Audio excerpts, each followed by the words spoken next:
ये बात भगवान राम के जन्म से पहले की है, जब भील आदिवासी कबीले के मुखिया आज के घर बेटी पैदा हुई। उसका एक नाम श्रमण और दूसरा नाम शबरी रखा गया। शबरी की माँ इंदुमती उसे खूब प्यार करती थी।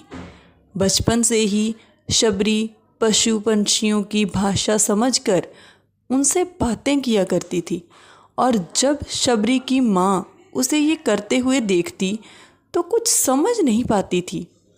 कुछ समय बाद एक पंडित ने शबरी के परिवार को बताया कि आगे चलकर शबरी सन्यासी बन सकती है और घर बार छोड़ सकती है। इस बात का पता चलते ही शबरी के पिता ने उसका रिश्ता तय कर दिया। जैसे जैसे ही शादी का दिन नज़दीक आया, शबरी के घर वालों ने खूब सारी बकरियां और अन्य जानवर घर के पास लाकर बांध दिए। एक दिन जब शबरी की माँ उसके बाल बना रही थी तो उसने माँ से पूछा, माँ, इतने सारे जानवर हमारे घर क्यों लाए गए हैं? तो इस पर माँ ने जवाब दिया, बेटी, तुम्हारा ब्याह आने वाला है ना, इसीलिए हम लोगों ने इनका इंतजाम बलि के लिए किया है। उस समय पर ब्याह और किसी भी शुभ कार्य में जानवरों की बलि देने की प्रथा थी। तो उसने बताया कि तुम्हारी शादी के दिन ही ये बलि प्रथा होगी और फिर इन सब से स्वादिष्ट भोजन बनाकर सबको परोसा जाएगा। यह सब सुनकर शबरी दुखी हो गई, क्योंकि वो बहुत प्यार करती थी। काफ़ी देर तक शबरी ने उन जानवरों को आज़ाद करने के बारे में सोचा। सोचते सोचते शबरी के मन में हुआ कि अगर ये जानवर यहाँ नहीं होंगे तो इनकी बलि रुक सकती है, लेकिन ऐसा नहीं हुआ तो मेरे घर वाले कहीं चले जाने पर ही ये बलि रुक सकेगी। अब मैं ही नहीं रहूँगी तब ना विवाह होगा ना ही बलि प्रथा होगी। इसमें मासूम जानवर बच जाएंगे। इसी सोच के साथ जानवरों को रखी गई जगह पर शबरी पहुंची। उसने सोचा कि उन्हें खोल देती हूँ, लेकिन वो ऐसा कर नहीं पाई घर वालों के डर से। तो उसके बाद शबरी जंगल की तरफ भागने लगी। भागते भागते शबरी ऋषि मुख पर्वत पर पहुंच गई। वहाँ पर करीब 10,000 ऋषि रहा करते थे। शबरी को लगा कि वो भी इसी जंगल में किसी तरह से ऋषि मुनियों की सेवा करके अपना जीवन जी लेगी। वो चुपचाप उसी जंगल में एक हिस्से में किसी तरह से रहने लगी लुक छुप कर। और शबरी रोजाना ऋषि मुनियों की झोंपड़ियों के आगे झाड़ू लगाती और हवन के लिए लकड़ियां भी लाकर रख देती। इस बात का किसी को पता भी नहीं चलता था।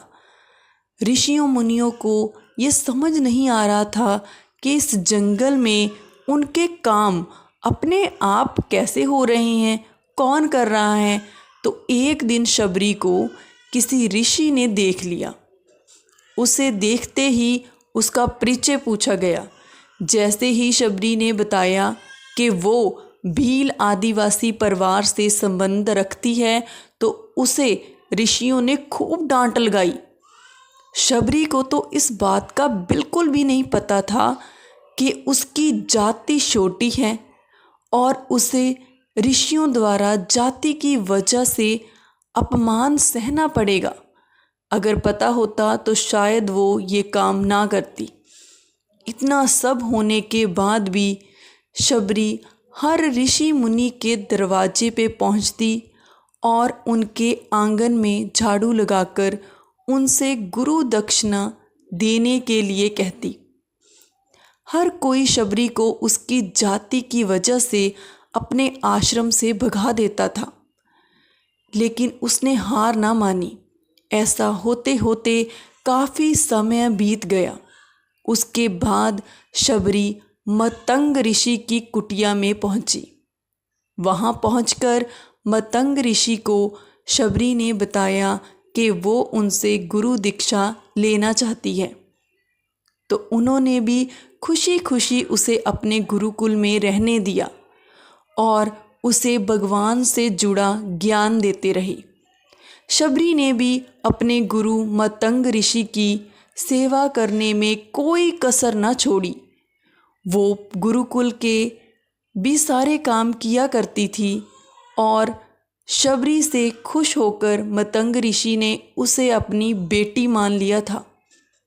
समय के साथ मतंग ऋषि का शरीर अब बूढ़ा हो गया, तो उन्होंने एक दिन शबरी को अपने पास बुलाया और कहा, बेटी, मैं अपना देह अब त्यागना चाह रहा हूँ।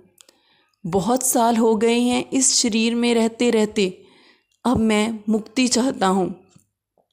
शबरी बहुत दुखी हुई। उसने दुखी मन से कहा, आपके ही सहारे मैं इस जंगल में रह पाई हूँ। आप ही चले जाओगे तो मैं जीकर क्या करूँगी।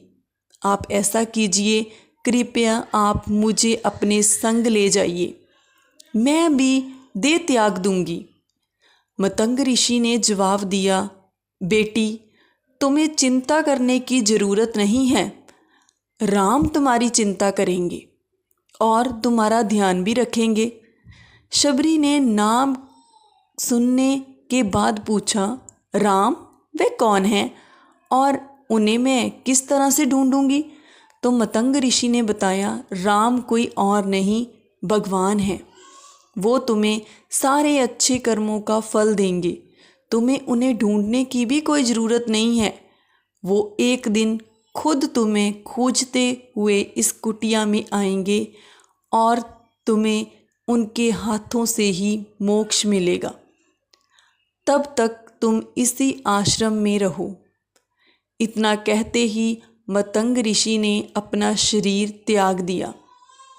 अब शबरी के मन में मतंग ऋषि के जाने के बाद से एक ही बात थी कि भगवान राम स्वयं उससे मिलने आएंगे और वो रोज भगवान राम से मिलने के लिए बाग से अच्छे अच्छे फूल लाकर पूरा आश्रम सजा देती थी और भगवान के लिए बेर भी तोड़कर लाती थी।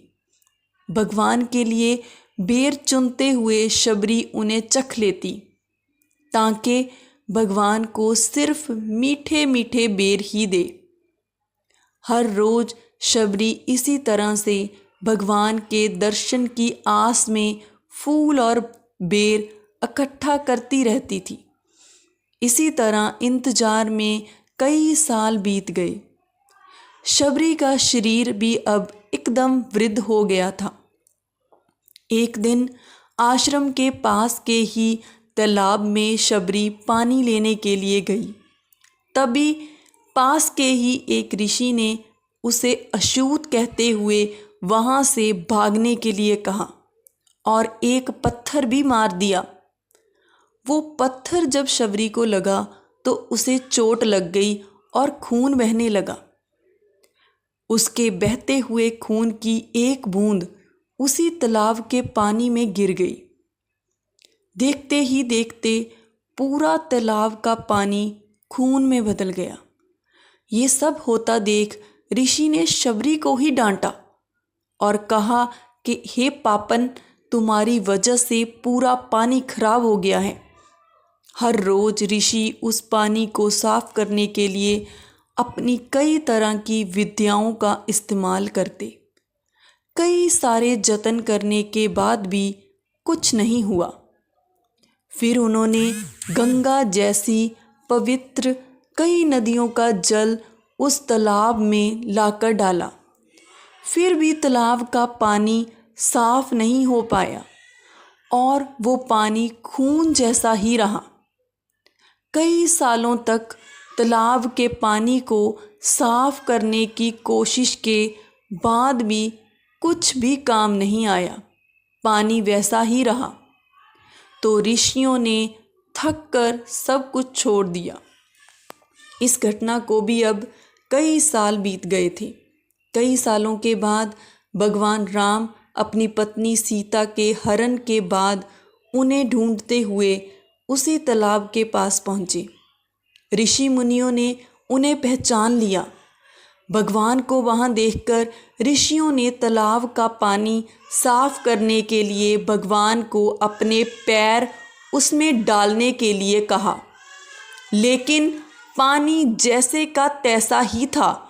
ऋषि मुनियों ने भगवान से भी कई अन्य जतन भी करवाए, लेकिन वो पानी था कि जस का तस रहा, खून जैसा ही रहा।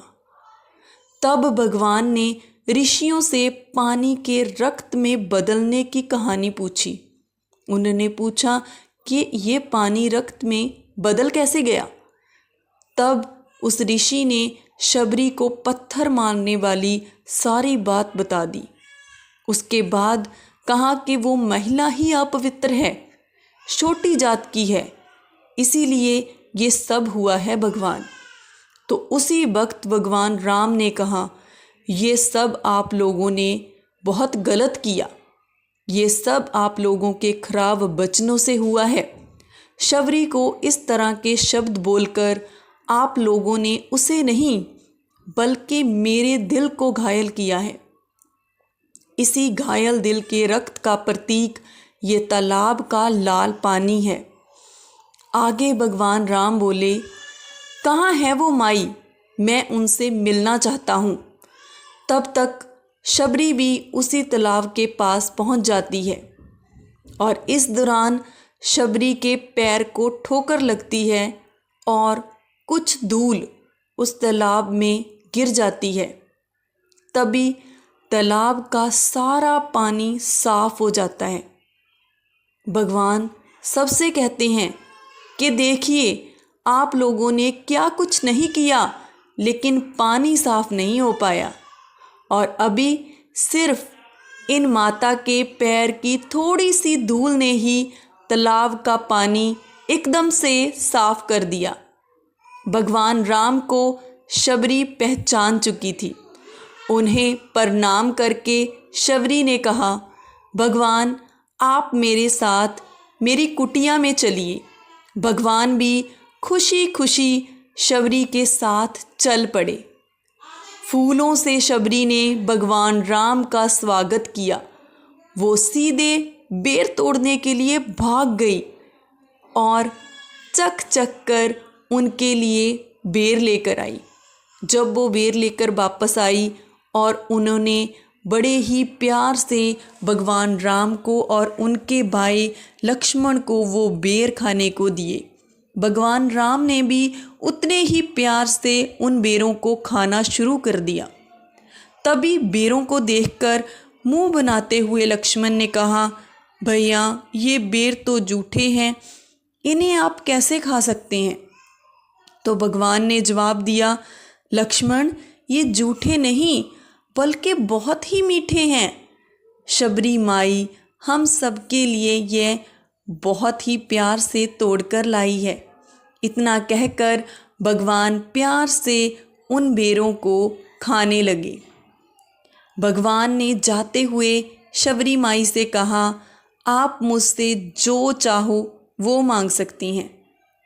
तो शबरी ने उन्हें कहा, मतंग ऋषि के कहने पर ही मैं आज तक सिर्फ आपके दर्शन करने के लिए ही जी रही थी।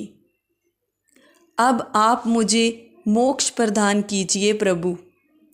मैं अपना शरीर आपके सामने ही त्यागना चाहती हूँ।